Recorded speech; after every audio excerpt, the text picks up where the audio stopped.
The Secrets of Middle-earth is brought to you by the StarQuest Production Network and is made possible by our many generous patrons. If you'd like to support the podcast, please visit sqpn.com/give. You're listening to The Secrets of Middle-earth.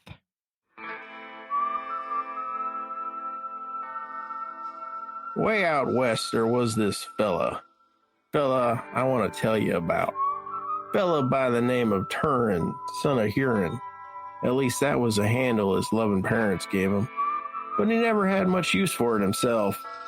Now, Nathan, he called himself Andaril, or was it Gawain? Oh, that's the name no one would self-apply where I come from. But then there was a lot about the Mormagill that didn't make a whole lot of sense. And a lot about where he lived, likewise. But then again, maybe that's why I found the place so darn interesting. They call Beleriand the home of the elves. I didn't find it to be that exactly, but I'll allow there are some nice folks there. Of course, I can't say I've seen Nagathron, and I ain't never been to no Doriath, and I ain't never seen no half-angel queen either. But I'll tell you what, after seeing Beleriand and this here story I'm about to unfold, well, I guess I seen something every bit as stupefying as you'd see in any of them other places. And in Middle English, too. So I can die with a smile on my face without feeling like Eru gypped me. Now, this here story I'm about to unfold took place back in the late 400s, just about the time of the conflict with Morgoth and the orcs was getting bad. I only mention it because, well, sometimes there's a man. I won't say a hero, because what's a hero? But sometimes there's a man, and I'm talking about Turin here. Sometimes there's a man. Well, he's the man for his time and place. He fits right in there, and that's the Mormagill in Beleriand. And even if he's a cursed man, and Turambar was most certainly that, quite possibly the most cursed in all Beleriand, which would place him high in the running for cursed worldwide. Sometimes there's a man. Sometimes there's a man. Oh, I lost my train of thought there. Oh, heck, I've done introduced him enough. Welcome to The Secrets of Middle-earth, where we discuss the hidden themes and deeper layers found in the works of J.R.R. Tolkien, whether in his writings or in any of the media derived from them. I'm Thomas Salerno, and joining me today on the panel, our minstrel, Patrick Mason. Hello, Pat. Howdy, Thomas.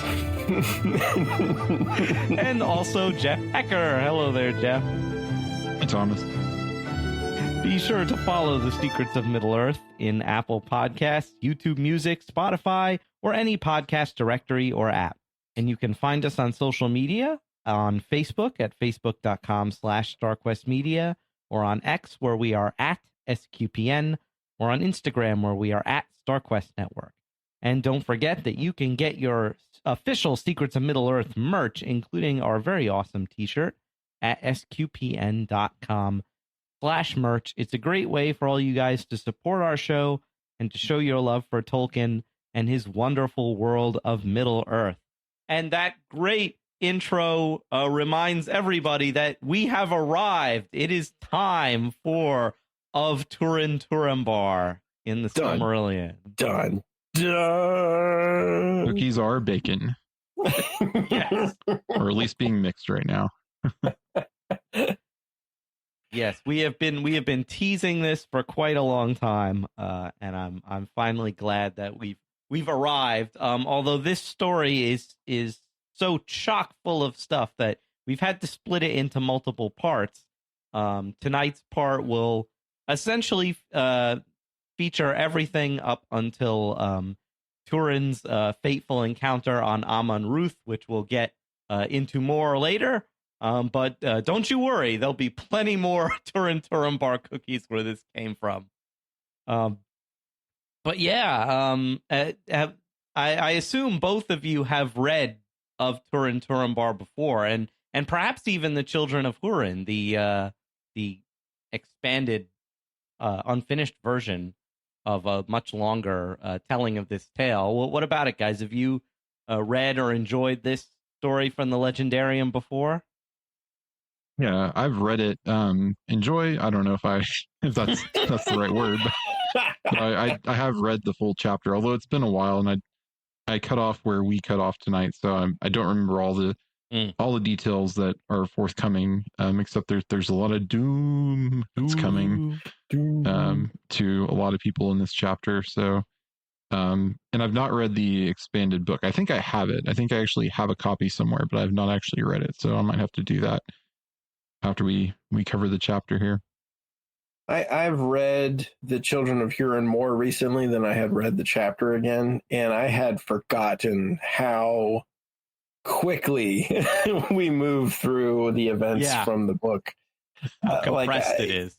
Yeah, like it's the largest chapter in the Silmarillion, and it is not even a quarter of the size of the book. And there's just like, I think Christopher starts it out by saying it's he doesn't use the word compressed, but it's short form. And boy, was he right. Like I was like, wait, we're already to Nim? I'm like, how did that happen? There's so much we passed. So I that caught me off guard about how much is in the books isn't making it into the Silmarillion. But yeah, still the tale of woe. I remember. Yeah, I definitely had the same experience where as I was reading, I was just going like, wait, but what about, what about, you know, like, what about this person? Yeah, it's like, a lot of characters were cut from this version. Yeah. Yeah, I like that the chapter in the Silmarillion actually says this is the fate of Turin, which is foretold in the lay, that the tale of the children of Hurin, that is the longest of all the lays that speak of those days. So even Tolkien was saying there's a lot more here. He's like teasing his own expanded universe that, that took decades even later to be, because I don't know when the Children of Hurin book was published, but yeah, he's already showing that there's so much more here that was cut out of, for this brief chapter in the Silmarillion. Right. We get most of the Children of Hurin in the Unfinished Tales, which was after Tolkien's death. And then much later, like comparatively recently, they released the Children of Hurin book, which has some extra material that wasn't in the Unfinished Tales, right? I think there's an alternate ending. Yeah. That was like in the 2010 kind of time frame, if I remember right. Yeah, they were doing the Great Tales of Beleriand box set with the three of them in there. Yep. And yeah, like I remember when I read the alternate ending, I'm like, oh great, an even more depressing ending. It made it even sadder. Yeah. But yeah, I definitely and I definitely noticed how abridged it is too, because recently I've been making significant headway through the history of Middle-earth books that were published by Christopher. And I just finished the Lays of Beleriand, which includes some of the Turin story in verse form, which is actually an interesting, because both the Children of Hurin and, of course, the Silmarillion chapter are in prose. So it's interesting to see how the story is subtly different in the poetic version. I like to think that like the Norse Eddas, the Silmarillion has both a prose and poetic tradition, Yeah. makes it seem more real. In terms of putting Turin's story into a little bit of time context, so everything here takes place after the Battle of Unnumbered Tears, which we've already covered on our Silmarillion read through. So that essentially is a battle where Morgoth, wins decisively against the alliance of elves, men, and dwarves, and he has pushed the elves down back into southern Beleriand. Most of the men who sided with the elves anyway are entrapped in the region of Hithlum, and a lot of people didn't come back, including Turin's father Hurin himself, who, as I think we mentioned before on a previous episode, he is chained to the slopes of Thangorodrim to be forced to watch everything bad that's going to happen to his family because Morgoth cursed Turin for mocking him. Yeah. So that's our kind of very metal setup for this chapter. Yeah, what I found it interesting that when it started, I'm like, wait, what about Hurin? And I'm like, oh wait, we already covered that. That they already covered that in the previous chapter. That's what happens when I have breaks between reading these chapters so we can record these episodes. Well, and that makes sense because the way the Children of Hurin starts, it starts with that background with with the Hurin and the other men discussing about going to war, and the whole, the alliance forming and all of that occurs at the beginning of that book. And so, like at the start of this chapter, you kind of expect sort of a rehash, and that doesn't happen because you were supposed to have just read it in the last chapter. And the Children of Hurin doesn't have that in it, so you need that preface to figure out why everything is going to go so terribly wrong for Hurin's children. I do like, I like them. You have the two stories, the sort of, oh man, Beren and Luthien, right? Mm-hmm. That's the love story. It has the most poetic pieces that were written for it. If you go read the Beren and Luthien book, it has like all of them collected in that one. And there's a lot more of that than there is for the Children of Hurin. And I kind of looked at, it's sort of this, they're both, in my mind, they're both very Norse stories. And, Beren and Luthien is sort of the Norse kind of love saga, which has its tragedies. And then Turin is just the Norse, sort of heroic saga, which is almost all tragedy. Yeah. And, you can feel a lot of the Greek borrowed into it, but then again, it is just very overarchingly tragic, like, and very, symbolizing sort of the pridefulness of men and what that can buy them, even the best of men. And you have, in my mind, Turin isn't necessarily the best of men in the same way that Feanor was the best of the elves. Like we have that, in black and white, he was the best of them. But you get the very similar feel that Turin is supposed to be this like pinnacle of man, and yet in the same way that Feanor falls to pride over and over again, we see the same problem happen with Turin, and it's perhaps not as epically tragic for everybody around, or everybody like Feanor. It is epically tragic for everybody around Turin. And what strikes me right at the beginning is that Turin and Tuor, who we'll meet later, are cousins, and yet their fates are so wildly different. And as we'll see, I think probably next time we cover this chapter, they only meet like briefly, and when they do, don't even recognize one another. So I always find that an element of the tragedy, that the family is kind of scattered, Yeah, well, and it makes some sense too, because the men of this time aren't like, they're not having paintings of themselves or pictures of themselves, so like you don't see someone for 10 years or longer, or even 5 years. Like they could look very different, and like, I mean, we have pictures in front of our faces all the time. We're on video calls, we're on whatever, so you see the people that you're like, you can connect to people right away. But and I mean, that would have been same in like the medieval times too, and for eons of history.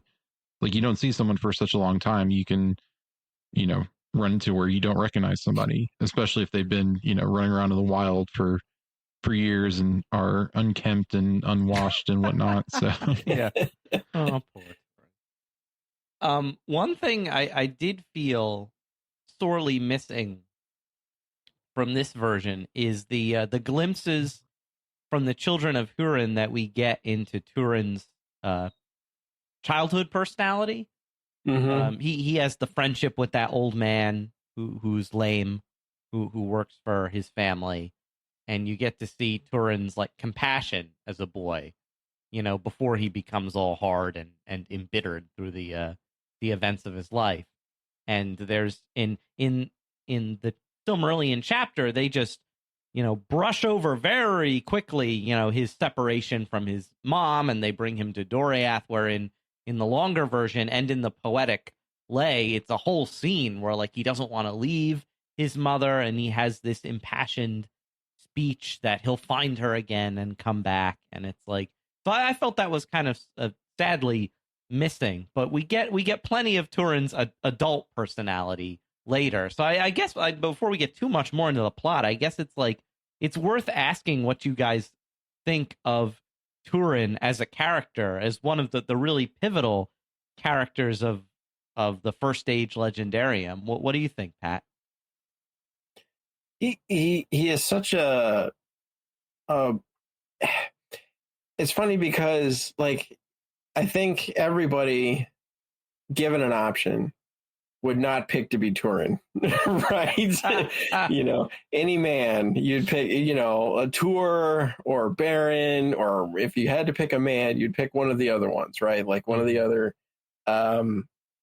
But Turin has the most ink spilled about him. He's the one you get, like even in the expanded editions, like even when we get sort of the expanded versions with Tur. With the Fall of Gondolin that he's wrapped up in, we get the expand all the lay with Baron expanded. It just pales in comparison to the amount of story, like tour de force story about Turin that you have, and it strikes me very hilariously, very much in the same way as like Forrest Gump, right? Like nobody's going to choose to be Forrest for the most part. Yeah, right. But he has such an interesting a story and an interesting life that it makes sense to tell it. And I like, Turin as a character.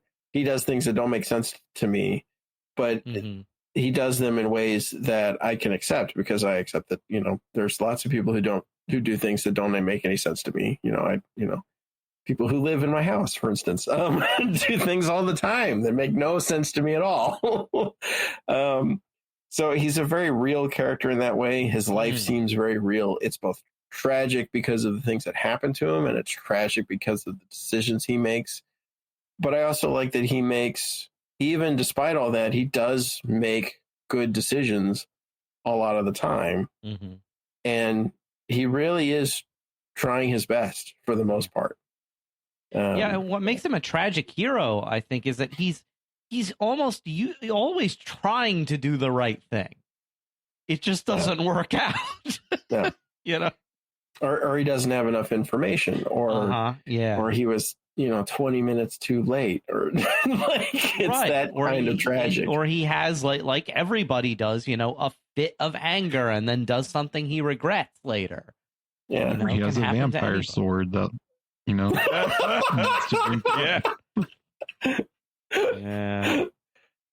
I mean, that's a cross everybody has to bear sometime in their life. That's true.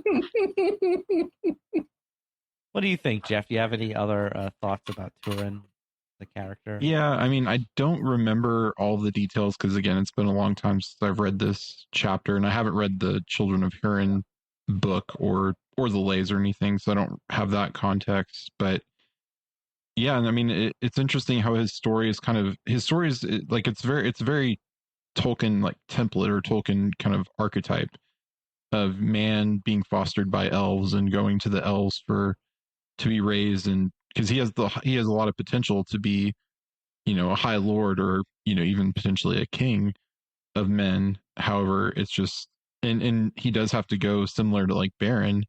He goes kind of out in the wild for a long time. But unlike some of these other characters, he does not, make the right choice when he says you can come back. Like when, he's in this chapter or in this section, when he's told you can come back. You don't have to be, you're forgiven for for what happened, and there's no, no one holds it against you. Like he just turns away rather than accepting it, and kind of, so like you said, that pride. Mm-hmm. So I think it's interesting, like, because I love Aragorn and Beren and these high men, but they're also a little bit otherworldly, or like so high that you can't. They're what you like aspire to be, but they're kind of on a different level and up on a pedestal. Whereas Turin, you're like, yeah, I could see things happening going that badly for me. If right. certain It's events like happen. So it's like more Captain like America and Daredevil, right? They're two different Marvel characters. Captain America, you aspire to be. Daredevil's more realistic, but bad things constantly or even like, happen to him. Well, like even the more recent Captain America with, Steve Rogers was who you aspire to be, but Sam Wilson is who you can be. So it's almost like that, although tragic, unlike Sam Wilson's. Right. Sam Wilson isn't like murdering his best friend or whatnot, like, or doing by accident or doing some like awful thing. Yeah, like Turin, he combines almost like the best of Greek tragedy, Norse tragedy, and also biblical tragedy. I find him like a very biblical figure because, a lot of the Old Testament and even some of the New Testament figures, they're very real. They make it all rings true, the Bible stories, because they make human mistakes that people make all the time, like even, people who are supposed to be the best of them, like King David. He's like, oh, I'll send this guy to his death so that I can have his wife, and then later it all comes back to haunt him in the betrayal of his eldest son, and that whole, the civil war that happens, and then him losing his eldest son. And it's just like, so there's something of the biblical tragedy about Turin, which I find very fascinating. Yeah, to me, it almost feels like you could fit him in either as a judge, one of the classic tragic figures from Judges. Because if you read like through Samson, Judges, Samson, especially when you get towards the end of that book, man, do things go sideways. Like the judges are there, but they're not even that good people at that point. Or you could fit him in sort of the I don't know, the second part of the first half of Genesis, where you have these heroic figures that you just don't know much about. Like you could fit him in with like Nimrod and with some of the the ancestral Hebrews, and it would just fit. Like it you wouldn't need to alter it very much. It's sort of kind of a medievalizing of a biblical figure like that, and it just has that feel about it. Right, he's almost, it just occurs to me, he's almost like a Cain in the sense that he's cursed, and he does, he doesn't kill his brother, but as I don't want to spoil what happens in a later segment, but he does, somebody close to him dies, and by his hand. And so it's like he has that, whereas Cain, we never see Cain repent, I don't think, in Genesis, and we don't really know much about what happens to him after he's cursed. But then God also puts this protective thing over him where it's like, whoever kills Cain will be avenged sevenfold and all that. So he has this doom about him, but I'm sure Jimmy Akin can dig up some extra biblical sources that will tell us what happened to Cain afterwards, but we don't know much. Yeah, I feel like that's in Enoch and Jubilees, if I remember correctly. If I remember my Jimmy Akin correctly. But yeah, and Jeff, you brought up a good point, how like many of our heroic men in Middle-earth, he's fostered by an elven lord. In this case, it's Thingol. And man, has Thingol done a 180 about men. His prejudice against men has completely like vanished, whereas Beren, he's like, I'm going to send this guy to his death for even just looking at my daughter. And now he's just like, oh, sure, I'll take you in and foster you, because I think they even say on his mother's side, Turin's related to Beren. In some way. Yeah. Yeah. I think they just say kinsfolk, so they don't really, I'm sure somewhere you could dig up a family tree in some of the lost treatises of Tolkien, but yeah, I think this just says he's a kin, his mother was as they say in the South, his mom is kin to Beren. I almost want to say Beren's sisters were married off to Huron and Huor, but maybe not that close, but something like that. Yeah. But yeah, it just struck me of Thingol's like about face, and now like he seems to be listening to his wife more, Melian, when she's like, hey, I'm trying to give you some advice. I'm an immortal like godling here. I can give you some advice. Yeah, I feel like he goes through cycles where he pays more or less attention to her. Right. Yeah.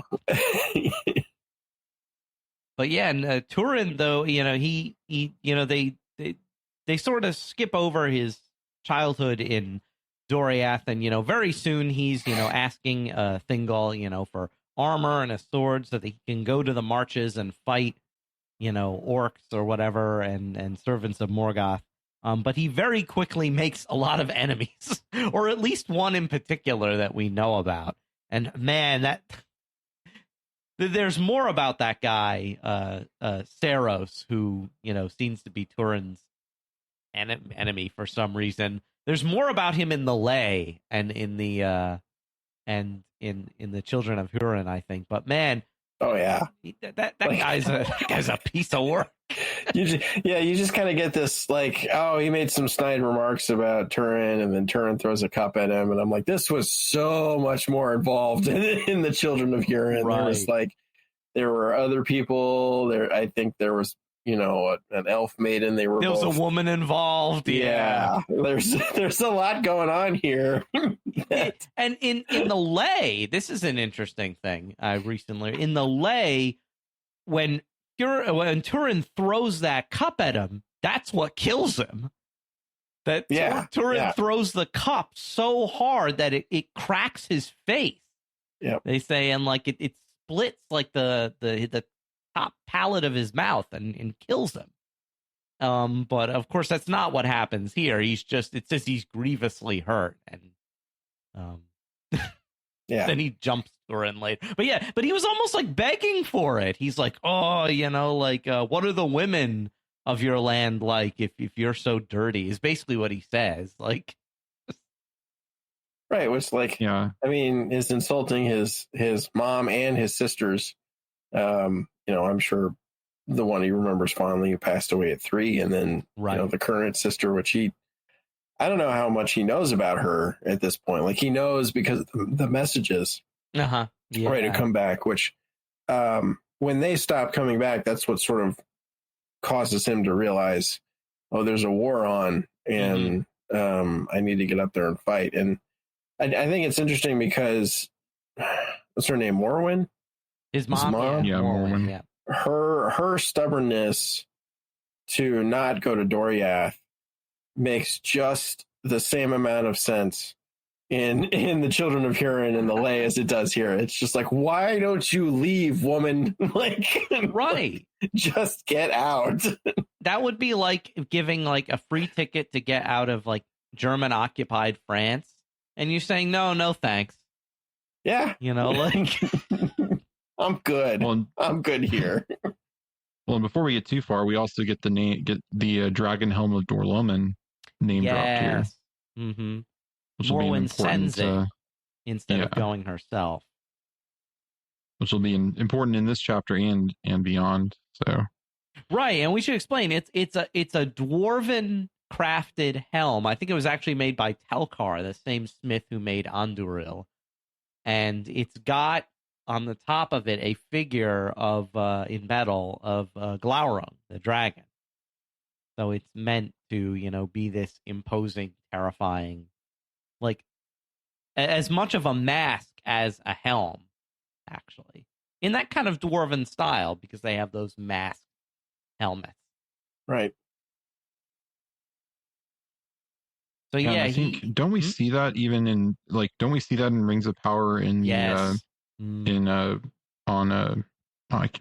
Narnia. I was I couldn't think of the name of Narnia jumped to my Numenor. We see it in the Numenor treasure vault or whatever. We see the dragon helm. Oh, that's right. When they in the Easter egg room. Yeah. Sleuth and Shop. Oh wait, no, sorry. So maybe we'll see the dragon helm in action in in one of the seasons of Rings of Power. We don't know. I don't know if it's we know that it's lost to what happens to Numenor. So maybe maybe we get Elendil or Isildur putting the helmet on before the end of the show. Right. That would be neat, actually. Yeah, that's pretty cool. But getting back to Turin and Saros. So when Saros, is angry because he got what he deserved and got a cup thrown at him, he jumps Turin in the woods outside of the underground city of Doriath, and Turin overcomes him, strips him naked, and then forces him to run before him at sword point, which I think is in reference to Saros saying oh, the women of your land must go around in nothing but their hair or something. Mm-hmm. Run around like deer. Right, like deer, he says. Yeah. So Turin makes him do that, and then Saros, apparently in fear for his life, when he gets to this ravine, he tries to jump the gap and falls to his death. He did not see the mind the gap sign like you see up here on train stations, but yeah, tries to leap it, doesn't make it, and that I believe that there are witnesses to that part. They didn't see the initial fight, but they see Saros leap to his death. Yeah.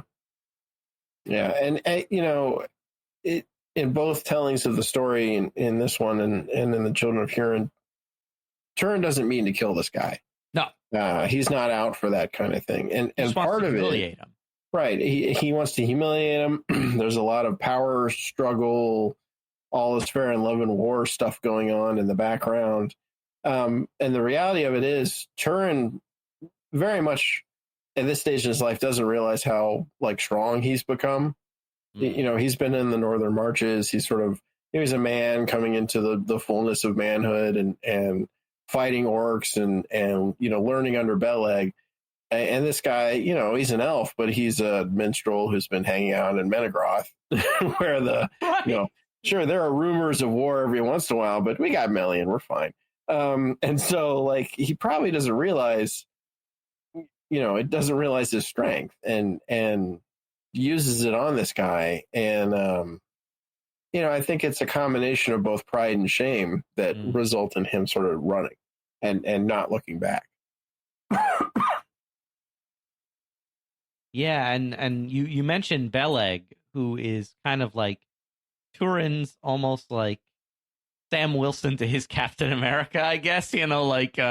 Beleg's his right hand man here, and he is an elven archer, almost like a first age super powered version of Legolas, kind of and even his name Cuthalion, Beleg Cuthalion, the strongbow.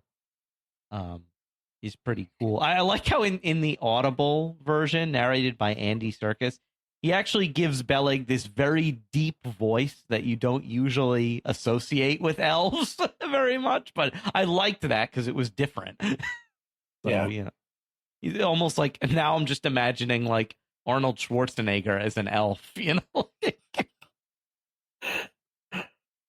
I mean, that it. When I imagine Beleg, he's not very elf-like. He is and that is sort of the, what we get from a lot of artwork about elves, showing them as sort of, lithe and slenderish and what's the word for it?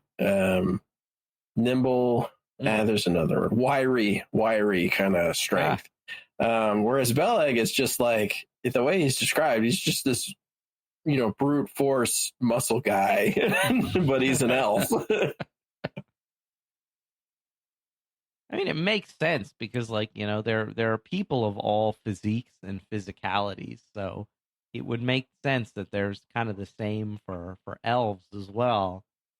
But yeah, we have. I like their sort of relationship, as it says that they kind of become comrades in arms in the border wars, which is kind of a neat. That's just neat. I like that. There's something very almost medieval in the Crusades or like Arthuriana like stuff, like about like like being on the marches together and like developing this sort of comradeship, which is really it's nice. I like it.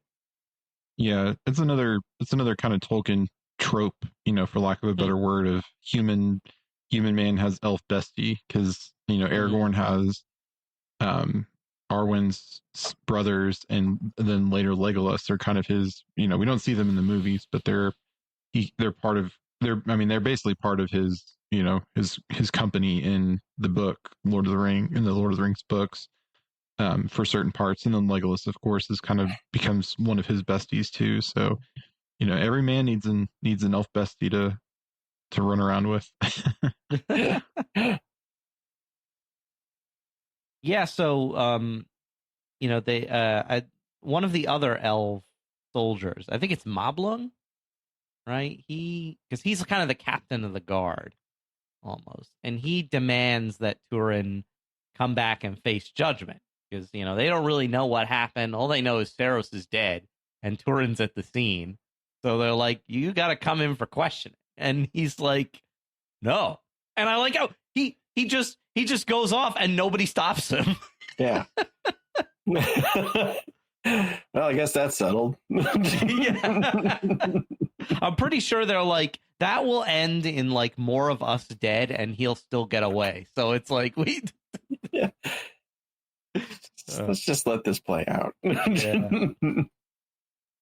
But and I like Thingol's grief over it. He's just like, oh, I was supposed to foster this kid, and now it's like he's almost like people are gonna say bad stuff about me. He's like, they'll say Thingol's word doesn't mean anything. Yeah. And yeah.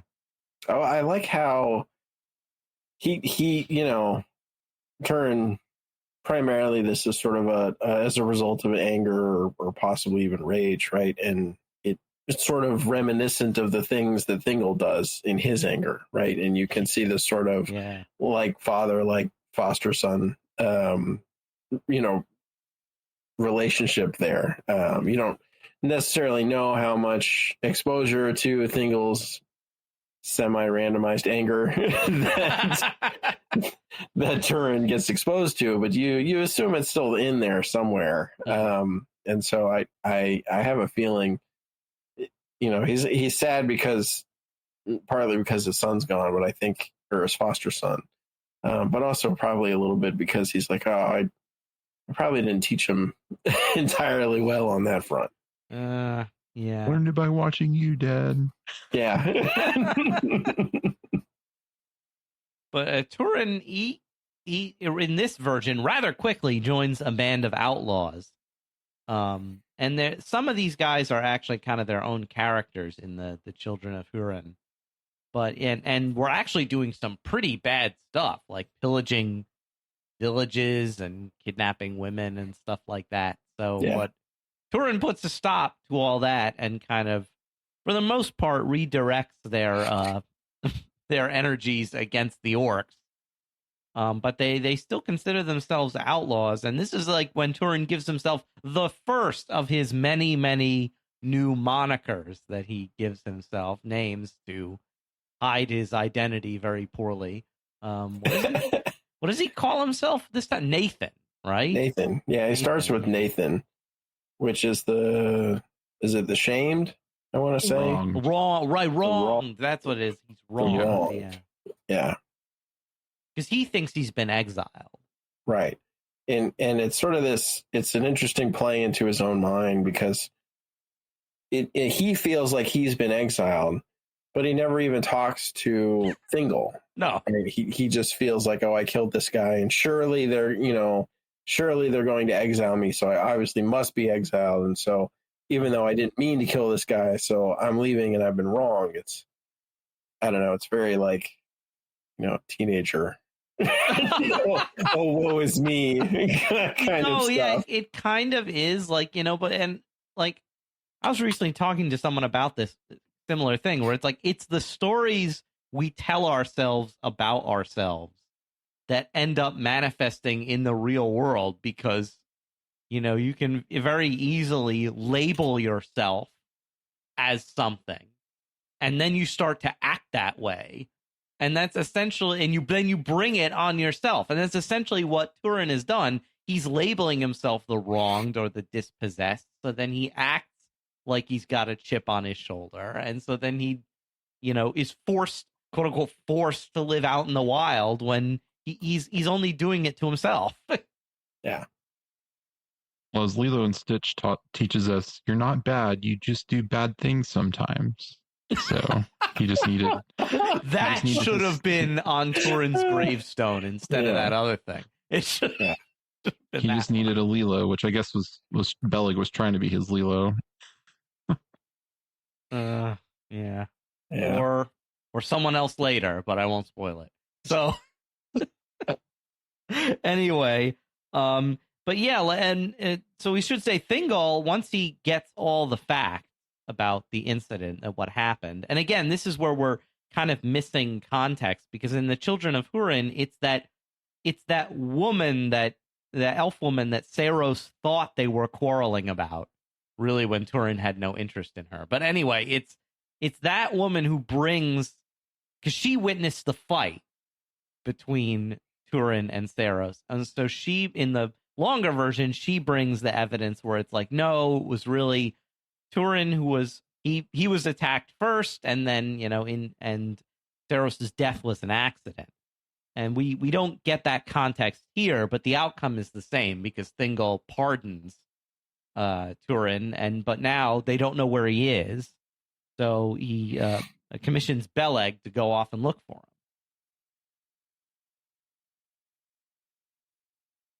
And I think it's at this point he gives Belleg the sword, right? Mm-hmm. Yeah. I like this part because he gives him leave to take any weapon but his own. Belleg take any weapon but Thingol's own sword, but he can like have anything he wants in Doriath. And there could be lots of cool legendary blades there. So, but yeah, of course he gets the vampiric one. He chose poorly. He chose poorly. It's very video game like where you're given a choice between various items or weapons, and then you end up picking the cursed one or something that ruins your stats. And then don't pick the shiny one, pick the one that's rusty, because when you pick it becomes the best one, but you have to pick it because it's in poor shape. But yeah, and I think we've talked briefly before about the origins of Anglakel, which will become known as Gurthang later. And for those who have seen our review of the short film about Gurthang, you'll know that it's a cursed sword. For those of you who are fans of Avatar: The Last Airbender, it is a space sword. Space sword. My space sword. Yeah. It is made out of fallen meteorite, which is cool. And it has a twin sword, which I don't think we ever hear of again, because it was with its creator, Ael. Yeah. I like how it talks about Ael the Dark Elf is the one who forged it. And it says there's a malice, there's a darkness from the creator within this blade. So it's going back to that Tolkien theme of when you create something, you put yourself into it. Yeah. Whether that's a sword or a ring or, whatever it is. Yeah. I expect we don't hear about it because we don't get the full Fall of Gondolin story, because Megler has it, if I remember correctly. Yes. His dad and took it with him to Gondolin. So it's there. It's in Gondolin. And I expect Tur or him, we're going to use it in the fall. But alas, we don't get to see that. See that final version. And also of note, Melian gives Beleg Lembas, which I think is in the timeline, the earliest time we ever see Lembas, which is neat. And I remember reading that it was Melian herself who taught Galadriel how to make Lembas. Yep. Because Galadriel was living in Doriath for a time. Of course, where she would eventually meet her husband Celeborn. But so yeah, it's neat to have Lembas introduced here. So like, if you've read The Lord of the Rings before you've read this, you're like, oh, it's Lembas. Yeah, you Leo point at the book. Yes.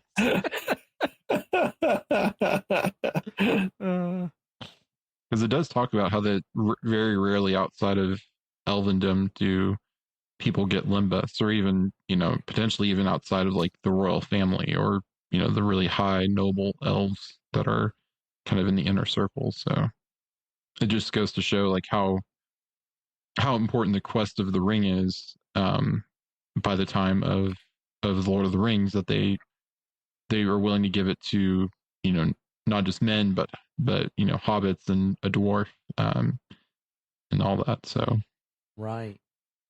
It gets a little bit confusing at this point because Beleg finds Turin twice. He finds him the first time, and his men capture him. I don't know if he lets himself be captured or if they just catch him. But in any case, they tie him up and essentially torture him. Yeah, they beat on him. I'm trying to remember how it puts it in the Children of Hurin. I honestly don't remember. I feel like they do actually catch him, but it's only because at this point Turin's taught them well enough that they can do that.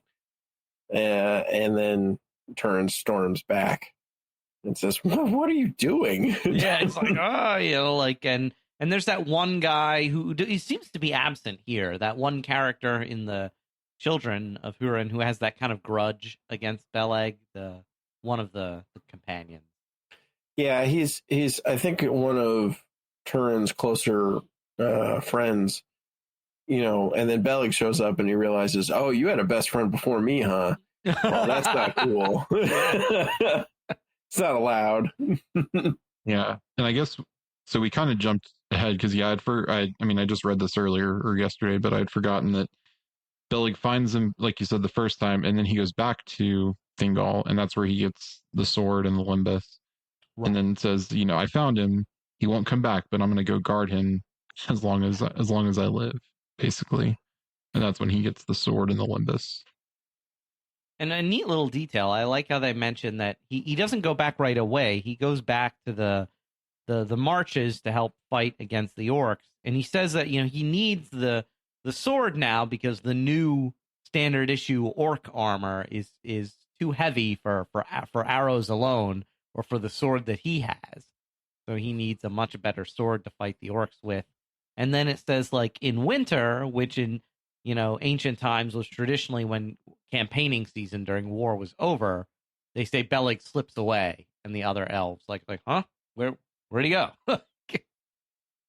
Then that's where he finds the company again and decides to stay with them. And that brings us to our next character introduction. There's going to be a lot of characters in this. We now meet Mim, or Meme, or Mim. Yeah, I can never. Yeah, I like to call him Meme because it's funnier. But he is Mim, the petty dwarf, and this is the first time I think the petty dwarves are introduced. Mim and his two sons are essentially outcasts from dwarven society, and it's interesting how the story pauses for a second to kind of give you this whole backstory of the petty dwarves, of them being dwarves who were it doesn't say why. They might have been criminals or deviants or whatever, but they're cast out from the normal society of the 7 houses of the dwarves, and they essentially are vagabonds, wanderers wandering around Beleriand, but they have still had their skills as craftsmen and delvers, because they originally delved out the caves that would later become Nargothrond, and they have this other dwelling on this hill called Amon Ruth, which is Mim's home. But they say that the petty dwarves, because they're living outside of normal society, are kind of like, uglier and stuntier than the normal dwarves. They actually remind me a lot of more traditional Norse dwarves, the petty dwarves, where if you read the Eddas, the dwarves are not kind of the heroic figures that we know from Middle-earth. They're these stunted, ugly, tricksy, untrustworthy little goblin people, Yeah. So the petty dwarves are much closer to that. Yeah. Similar to, like, I think a lot of trolls get portrayed that way. Then, when we talk about Norse trolls, it's sort of these stunted little cretins, effectively. Yeah. And it says that, like, these were some of the petty dwarves were actually some of the first dwarves the elves met, and that's why the elves, like, started killing them initially. They didn't know that they were sapient beings, apparently. They just thought they were 2-legged animals, and so would actually kill them. Yeah. But yeah, so the fateful meeting between Turin and Mim has 2 sons, Kim and Ibun. And during this meeting, they try to escape, but one of Turin's company shoots an arrow in the dark. We don't see what happens with that, but Mim sells his life, apparently, for, Turin will allow Mim to live if Mim can show him a place where they can stay. Did it say why they were driven from their original hideout? I don't remember. It's like all of a sudden they're just looking for new digs. Oh shoot! I'm weary of their life without rest.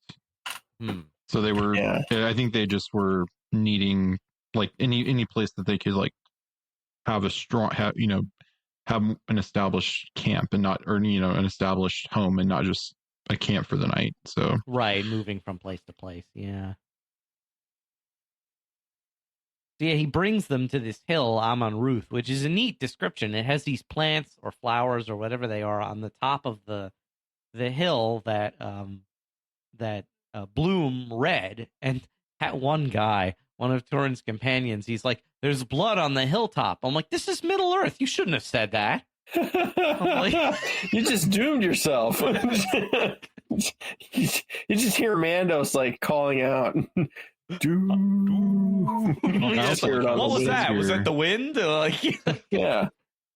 Well, I also like how it says here. This is kind of an aside, but it says Mim says Amon Ruth is that hill called that hill called now, since the elves changed all the names. So oh yeah, I like the dwarves are throwing shade on Elvish language. 10 names for everything.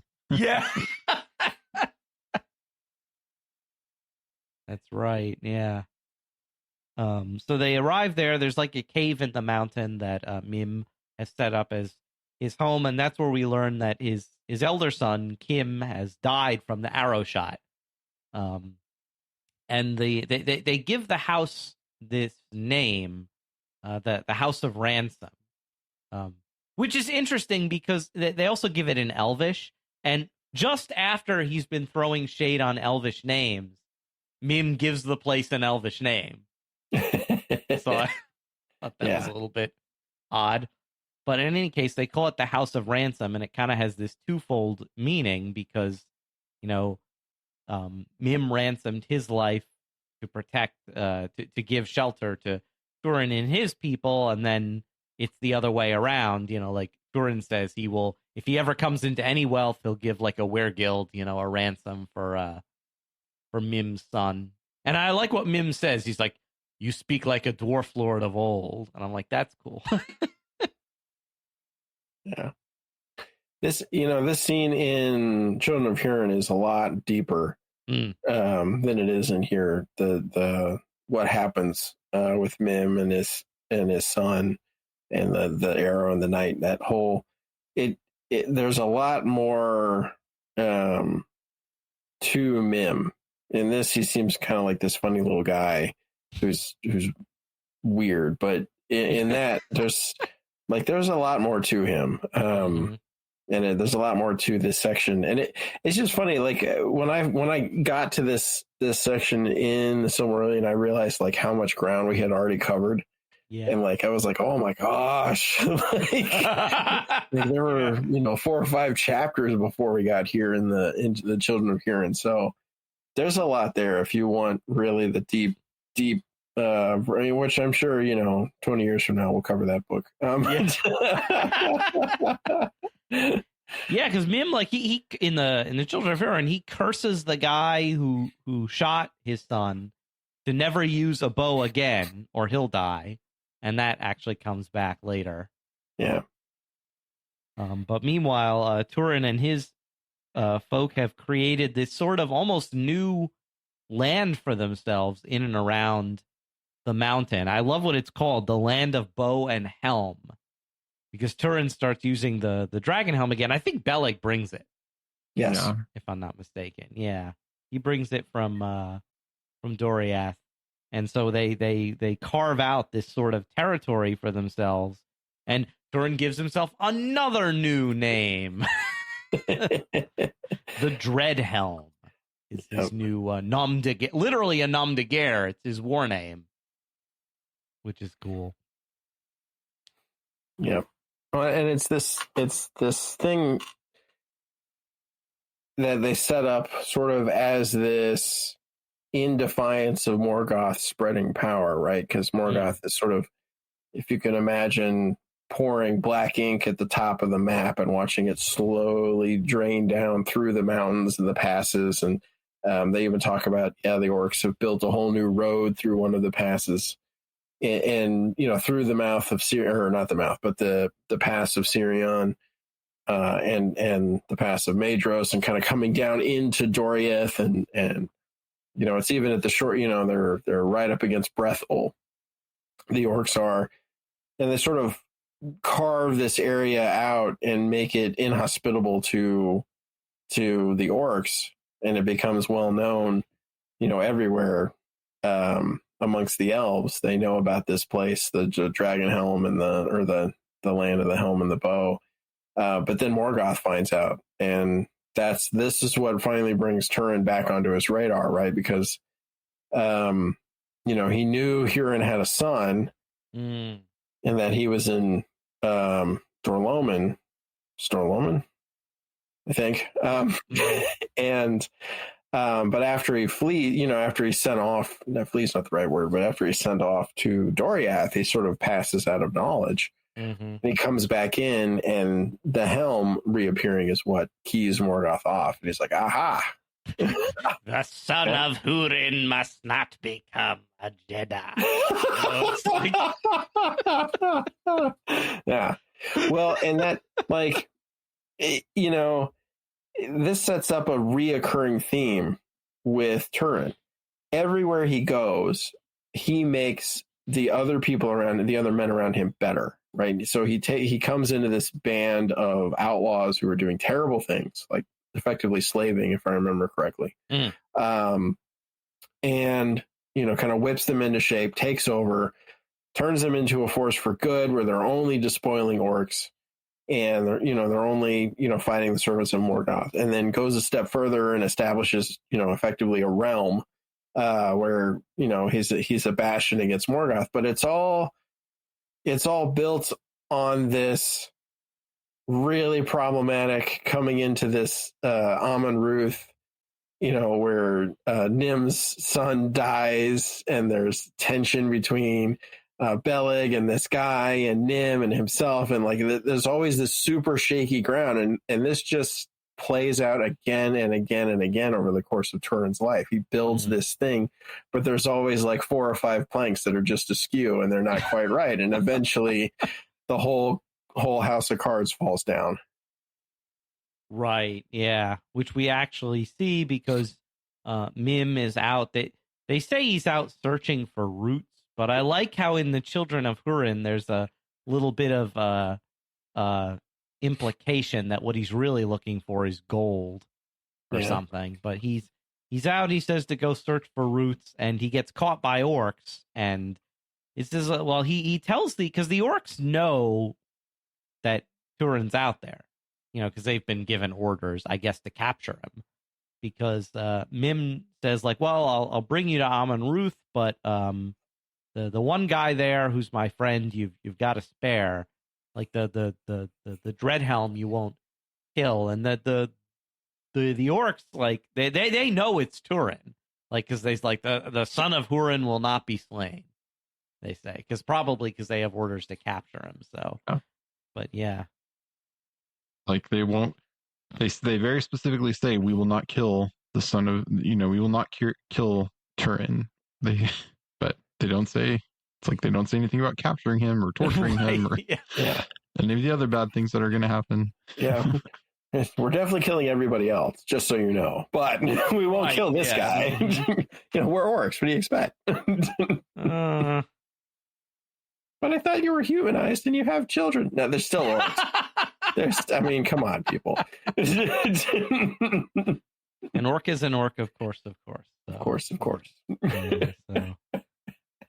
But yeah, so despite trying to spare Turin, there's this big fight. Everybody gets slaughtered. Some people escape to the top of Amon Ruth, and blood is spilled there. Thanks, nameless guy from before who said there's blood on the hilltop. Thanks for that. Yeah. Turin is captured. I like when Mim starts to go among the bodies, and I like how they say, like, he catches Beleg, who's on the ground, like, staring right at him, and they kind of lock eyes, and Beleg's basically like, I know you did this. I know this is all your fault. And so Mim tries to slay Beleg with Anglical, but that doesn't work. Beleg just grabs it, and it doesn't even kill him with it. He just menaces him with it, and Mim runs off. So, yeah. It says he fled wailing from the hilltop. Yeah. Does it say what happened to the other guy, his other son, Ibun? He just kind of vanishes. Yeah. I don't remember. Yeah. I don't remember him and children either. Like, yeah, right? He just kind of falls off the... disappear. Yeah, he just kind of falls off the face of everything. And Beleg makes this prediction. He says, like, the vengeance of the House of Hador will reach you yet, or something like that. So, of course, it's Middle-earth. He's made a curse, so expect that to come back around later. Although, I don't remember if in the Silmarillion version it does. I feel like that's one of the things they cut, is Mim's ultimate fate. Yeah, I will see, but I don't think it made it. Yeah. But, oh my gosh, what does it say at the end? It's got like one of those where we're leaving off, has one of those cliffhanger type endings, right? Well, yes, here it is. It says, now Beleg was sorely wounded, but he was mighty among the elves of Middle-earth, and he was, moreover, a master of healing. Therefore he did not die, and slowly his strength returned, and he sought in vain among the dead for Turin to bury him. But he found him not, and he then knew that Hurin's son was yet alive, and taken to Angband. Dun, dun, dun, dun, dun. So, tune in next time. Exactly. Next time on Silmarillion Ball Z. Yeah. Sorry. No, but yeah, what are your guys' thoughts on what we've explored so far about the story of Turin Turambar? What about you, Jeff? Yeah, I don't have too much more to say. It was, definitely tragic. And yeah, after this discussion, I definitely want to go and read the full book and get more, because like I said, I've never read it, and I don't know much, more than what's in this chapter beside what y'all have said. So I think that'll definitely fill it in, because yeah, there's definitely things that could be like you feel like are missing. Because again, this is kind of a very high level overview of what's happening.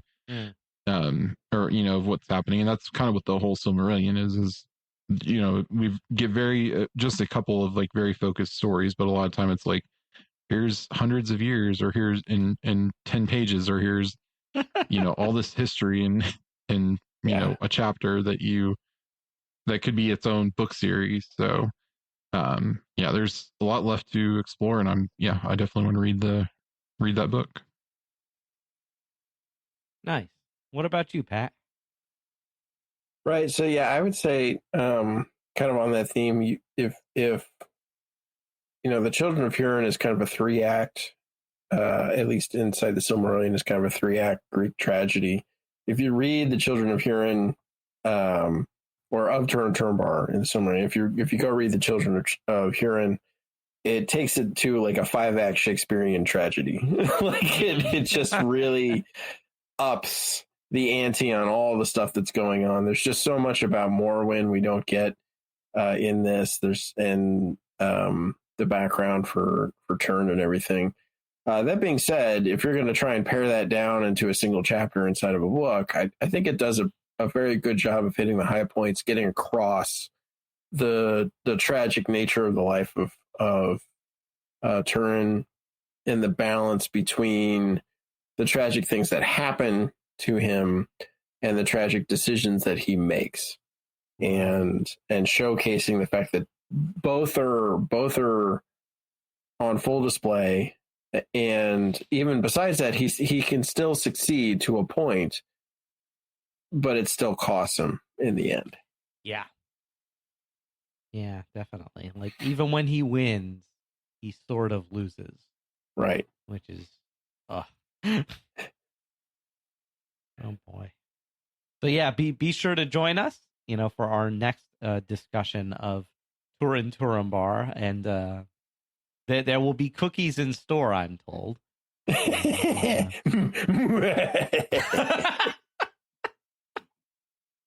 But Jeff, you have collected some feedback for us. We just have a little bit of feedback. So on our Art of Tolkien episode from a couple ago, we just had a message from Tammy who said, I started listening to the podcast, but seeing the art as I listen is even better. And I tried to share the links that we used in the Discord so that anyone who is on the Discord could listen along and follow. But if you haven't listened to that one yet, you can find those links there. I think in the episode we said, most of it was from the Tolkien Estate website, so with a few from other places. And then we actually got a comment on an older episode, but I thought it was pretty cool. So on our episode Born of Hope, which was I think it was the first fan film we did, 2 years ago at this point or so, which is the one about Aragorn's father. Paula DeSanti on Spotify said, I know I'm late to the party, but wanted to thank you for reviewing Born of Hope. I worked on that film, and so I'm very glad to hear that fans are still enjoying it. Thanks for this episode. And I looked her up, and I think she was one of the writers or the writer for the movie, for that short film. So, Paula, if you're listening, definitely, we'd love to hear more of your experience working on that. So yes, you can, and thank you for commenting. We'll have the email here in a second. So you write us, just anything you want to say about working on the movie. I'd be very interested, because we did more fan films recently as well. So, if anyone's out there listening and you worked on any of these, let us know. We'd love to hear from you, because, that sort of behind the scenes, like making of action, is really neat. Yeah. Okay, so for now, that's it for this episode of The Secrets of Middle-earth. But before we go, we'd like to take a brief moment to thank our patrons who make this podcast possible, including Eric E., Brian S., Michael P., Brian K., and James H. Their generous donations help us to continue to create The Secrets of Middle-earth and all of the shows here at StarQuest, and you can join them at sqpn.com/give.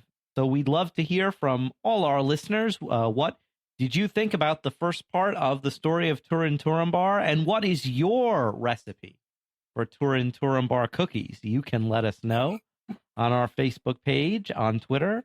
You can send us an email to middleearth@sqpn.com, or leave us a comment on YouTube or on Spotify, apparently. And also visit our channel on the StarQuest Discord community at sqpn.com/Discord. That's a really fun forum for all of us and the fans to discuss our show. So join us next time for another adventure in Middle-earth. Until then, Jeff Haecker, thank you for joining me and sharing the secrets of Middle-earth. Thanks, Thomas. And unlike the Hobbit movies, there was no elf-dwarf romance in this section. So, You sorry. got the reference in right at the end. I got it in. Very good. Yes. Make our royalties for this episode.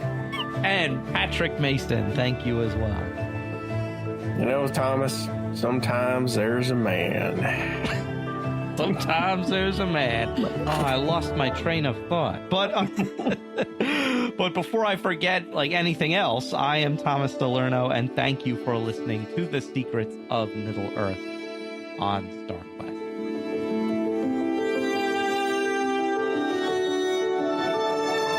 Here's another show on the StarQuest Network you're sure to enjoy. The Secrets of Sacred Art. Find it wherever fine podcasts are found or at starquest.fm/art.